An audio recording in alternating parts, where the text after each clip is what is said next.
Hello दोस्तों, नमस्कार। स्वागत है आपका अपना स्टडी चैनल लर्निंग जीएस वाला में। दोस्तों, आज हम भारत का भूगोल एनसीईआरटी विषय वस्तु पर आधारित यह बुक किसी भी प्रतियोगी परीक्षा के लिए काफ़ी इम्पोर्टेंट है। यह पूरी तरह से एनसीईआरटी और एससीईआरटी बुक पर आधारित किताब है। तो चलिए, चैनल में आगे बढ़ने से पहले, वीडियो शुरू करने से पहले चैनल को सब्सक्राइब करने और बेल आइकन को दबा दें ताकि लेटेस्ट नोटिफिकेशन आपको मिलता रहे। आज से हम शुरू करेंगे भारत का भूगोल, ज्योग्राफी ऑफ इंडिया। तो इसका हम पहले सामान्य परिचय भारत के बारे में देखते हैं क्या है। तो भारत किस गोलार्ध में अवस्थित है? भारत किस गोलार्ध में अवस्थित है? तो भारत उत्तर और पूर्व यानी कि उत्तरी पूर्वी गोलार्ध में स्थित है। भारत कहाँ स्थित है? उत्तर पूर्वी गोलार्ध। ये देखिए, भारत का ये मैप है। भारत का जो उत्तरी बिंदु है वह 37 डिग्री 6 मिनट पर 37 डिग्री 6 मिनट अक्षांश पर है। यदि प्रश्न बनता है कि भारत उत्तरी बिंदु पर कितने डिग्री अक्षांश पे है, सिर्फ 37 डिग्री 6 अक्षांश पर है, जिसे हम इंदिरा काल, इसे क्या बोलते हैं? इंदिरा काल बोलते हैं। इंदिरा काल ये सबसे उत्तरी बिंदु है और यह कहाँ है? तो यह लद्दाख में है। कहाँ है? लद्दाख में। भारत की सबसे दक्षिणी बिंदु अक्षांश के बारे में बात किया जाए तो दक्षिणी बिंदु जो है 8 डिग्री 4 मिनट अक्षांश पे है। और दक्षिणी बिंदु कहाँ है? कन्याकुमारी में। कहाँ है? कन्याकुमारी में। केप कोमोरिन के नाम से भी जाना जाता है। और जो दक्षिणी बिंदु का इन नाम है उसका नाम है इंदिरा पॉइंट।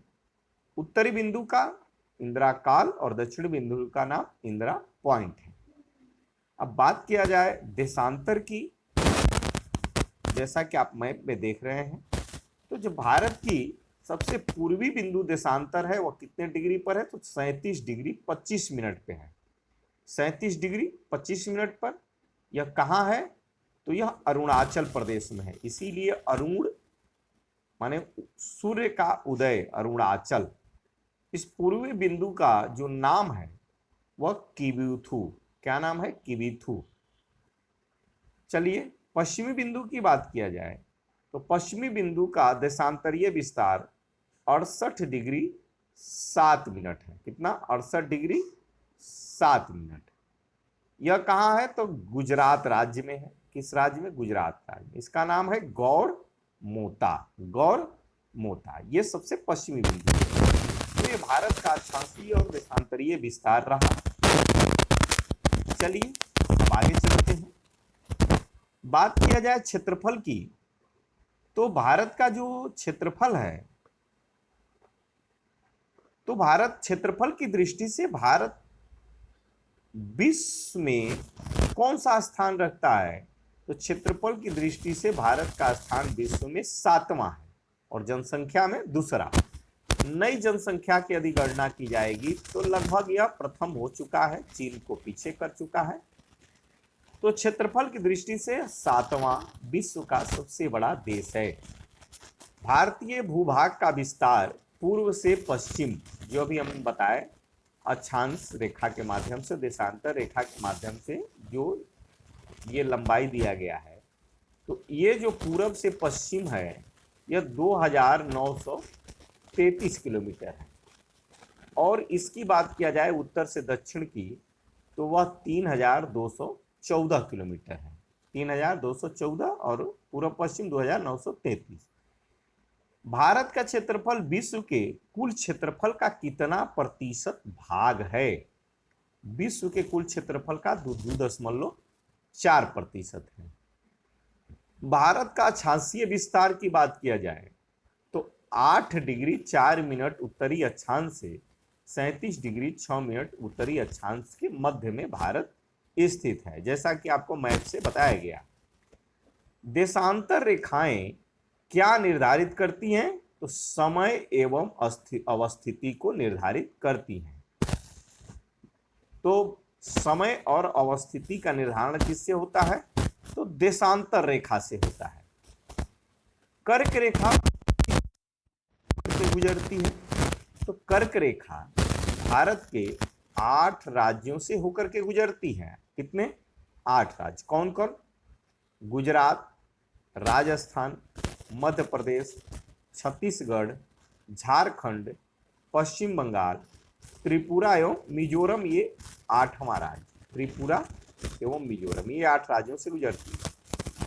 भारत को लगभग 2 बराबर भागों में कौन सा अक्षांश विभाजित करता है?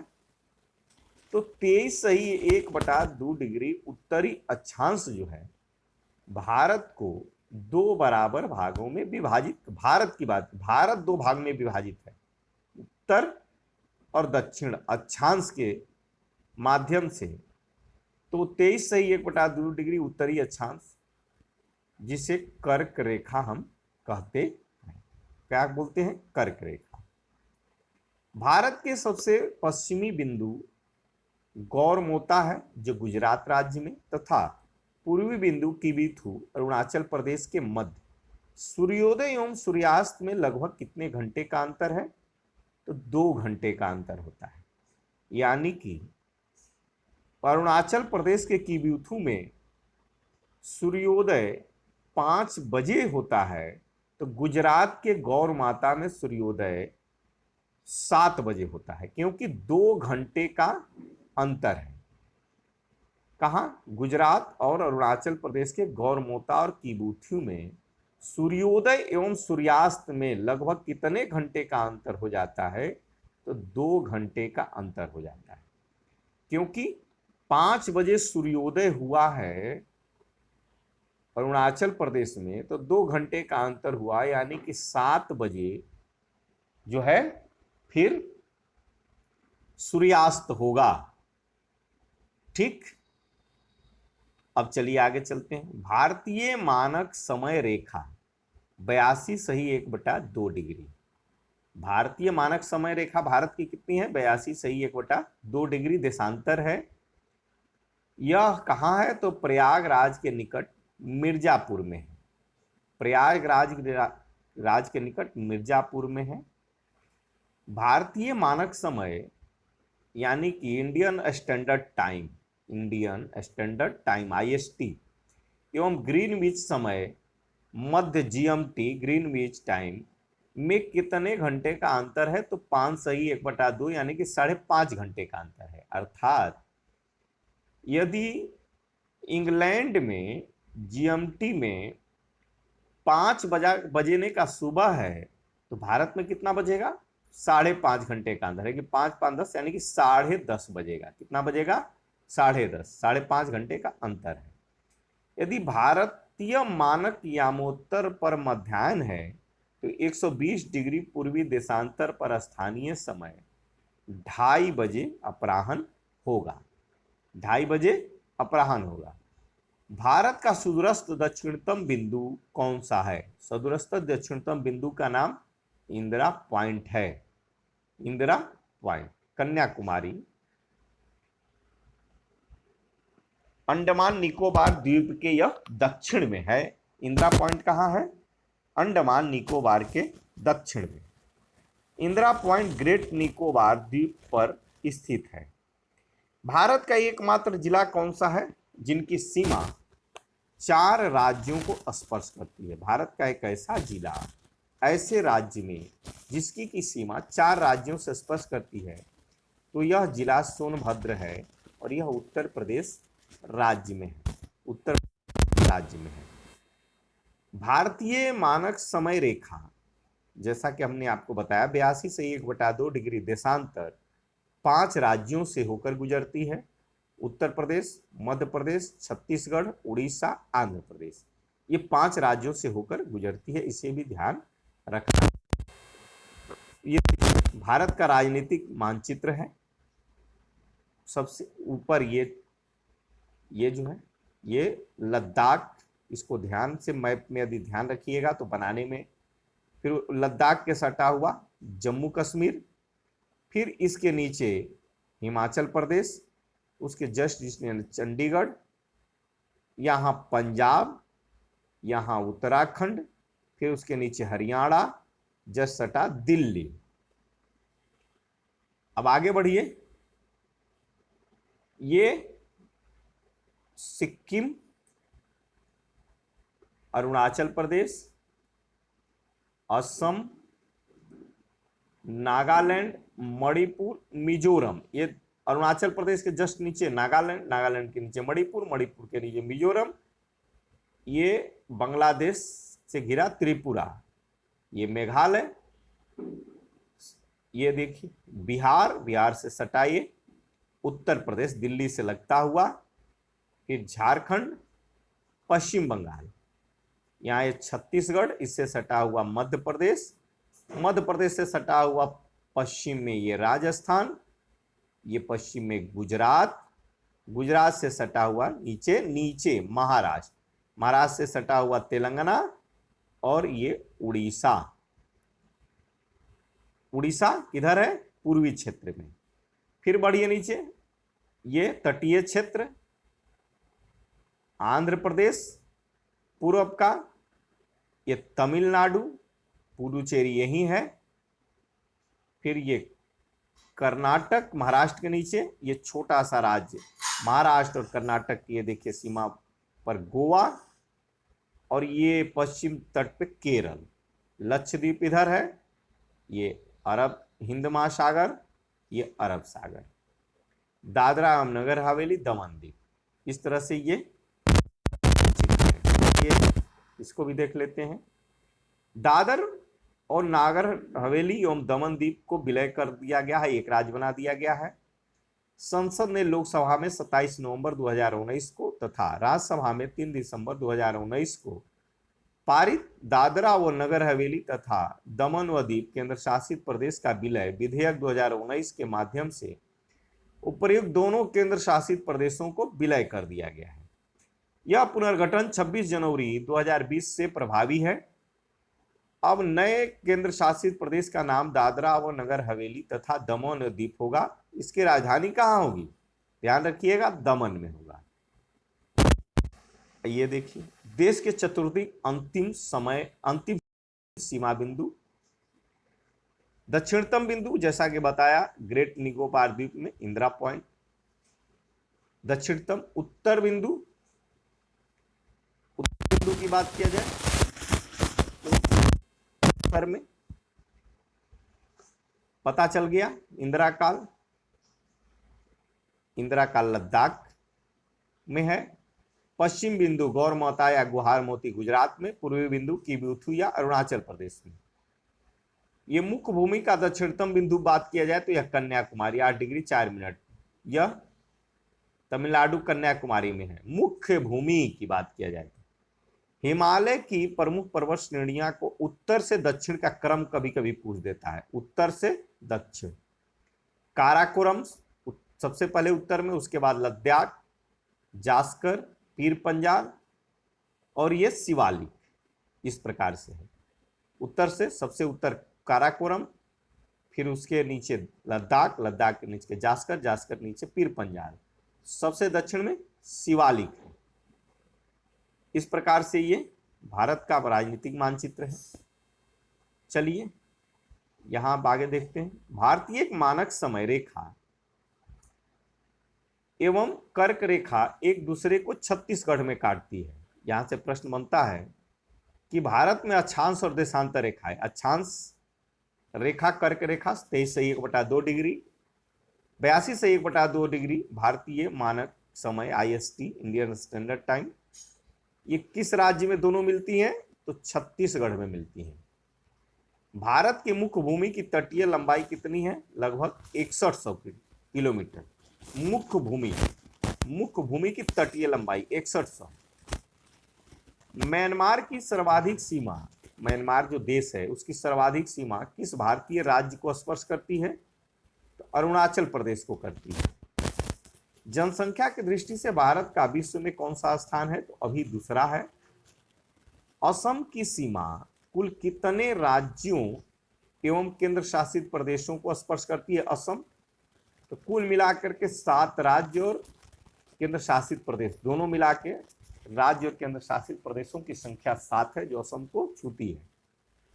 रासद्वीप, नीलद्वीप और हैवलॉक द्वीप का परिवर्तित नाम क्या है? तो रासद्वीप का परिवर्तित नाम नेताजी सुभाष चंद्र बोस है, नीलद्वीप का शहीद द्वीप है और हैवलॉक द्वीप का स्वराज द्वीप है। भारत किस जल संधि द्वारा श्रीलंका से अलग होता है? तो भारत श्रीलंका से अलग पाक जलडमरू मध्य के द्वारा होता है। भारत का कौन सा राज्य 3 ओर से बांग्लादेश की सीमा से घिरा हुआ है? तो त्रिपुरा राज्य। त्रिपुरा राज्य तीनों ओर से बांग्लादेश से घिरा हुआ है।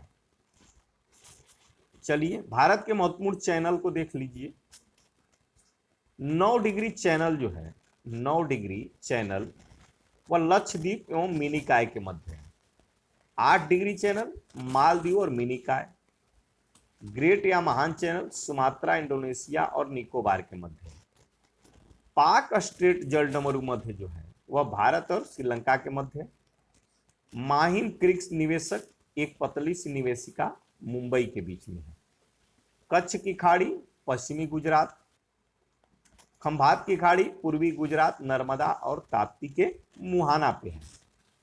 लक्षद्वीप सागर की बात किया जाए तो यह लक्षद्वीप और मालाबार तट के मध्य है। मन्नार की खाड़ी की बात किया जाए तो दक्षिण पश्चिम तमिलनाडु और श्रीलंका के मध्य है।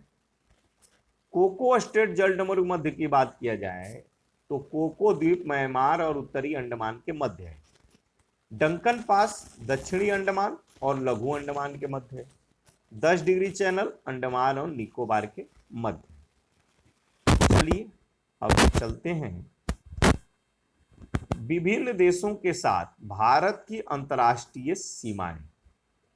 विभिन्न देशों के साथ भारत की अंतर्राष्ट्रीय सीमाएं की लंबाई और संबंध राज्य एवं केंद्र शासित प्रदेश देशों के साथ। तो बांग्लादेश के साथ सबसे अधिक भारत की लंबाई यदि किसी देश के साथ है तो बांग्लादेश के साथ 4096.7 किलोमीटर, 4096.7 किलोमीटर है।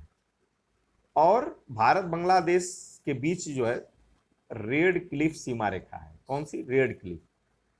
ये 5 राज्य भारत के बांग्लादेश से जुड़े हैं: पश्चिम बंगाल, मेघालय, मिजोरम, त्रिपुरा एवं असम।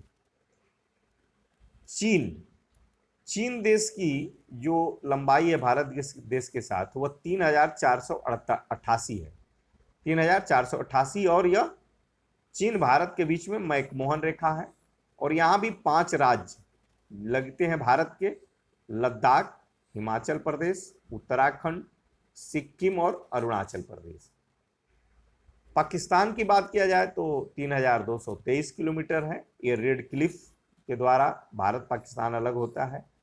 यहाँ भी 5 राज्य हैं: गुजरात, राजस्थान, पंजाब, जम्मू कश्मीर और लद्दाख। बात किया जाए नेपाल की तो 1751 किलोमीटर है। इसके भी 5 राज्य जुड़ते हैं: उत्तर प्रदेश, बिहार, पश्चिम बंगाल, सिक्किम, उत्तराखंड। म्यांमार की बात किया जाए तो 1643 किलोमीटर है। 4 राज्य म्यांमार के साथ जुड़ते हैं: अरुणाचल प्रदेश, नागालैंड, मिजोरम और मणिपुर। भूटान की बात किया जाए तो 699 किलोमीटर है। 4 राज्य यहाँ भी जुड़ते हैं: पश्चिम बंगाल, सिक्किम, अरुणाचल प्रदेश और असम। बात किया जाए 7वां देश यानी कि 7 देश भारत से जुड़ते हैं अफगानिस्तान की तो 1006, सबसे छोटा यही है। और यह डुरंड रेखा के द्वारा अलग होता है। पहले तो यह भारत और अफगानिस्तान के बीच में था, अब यह पाकिस्तान और अफगानिस्तान के बीच में है। अफगानिस्तान का एक राज्य हमारे देश से का राज्य जुड़ा हुआ है, वह है लद्दाख। कुल लंबाई यदि बात किया जाए तो सभी देशों की तो 15,106.7 किलोमीटर जुड़ती है। मैकमोहन रेखा के बारे में देख लेते हैं। मैकमोहन रेखा का इतिहास क्या रहा है? अंग्रेजों के शासन के दौरान भारत व चीन के मध्य उत्तर पूर्व में यह सीमा रेखा 27 अप्रैल 1914 को निर्धारित की गई थी। जिसे मैकमोहन रेखा कहा गया। इसका नामकरण सर हेनरी मैकमोहन के नाम पर किया गया। वर्ष 1914 में हुए शिमला समझौते में इस दोनों देशों ने सीमा रेखा के रूप में स्वीकार किया था। बात किया जाए रेड क्लिफ रेखा के बारे में, तो विभाजन के बाद 17 अगस्त 1947 को भारत व पाकिस्तान के मध्य निर्धारित की गई सीमा रेड क्लिफ रेखा के नाम से जानी जाती है। 15 अगस्त को आजाद हुआ, 17 अगस्त को यह सीमा रेखा बना। इस रेखा का निर्धारण बॉर्डर कमीशन द्वारा किया गया था। इस कमीशन के अध्यक्ष सर सिरिल रेडक्लिफ थे। इन्हीं के नाम पर इस सीमा का नाम रेडक्लिफ रेखा रखा गया। काराकोरम श्रेणी को उच्च एशिया की रीढ़ के नाम से जाना जाता है। यानी कि एशिया, उच्च एशिया का रीढ़ किसे कहा जाता है? तो उच्च एशिया का रीढ़ काराकोरम श्रेणी को कहा जाता है। तो दोस्तों, आज भारत का परिचय एक महत्वपूर्ण चैप्टर आज हमारा समाप्त होता है। तो दोस्तों, चैनल में बने रहने के लिए आगे चैनल को सब्सक्राइब कर बेल आइकन को दबा दें और लाइक करें और दोस्तों में शेयर करें। थैंक्स।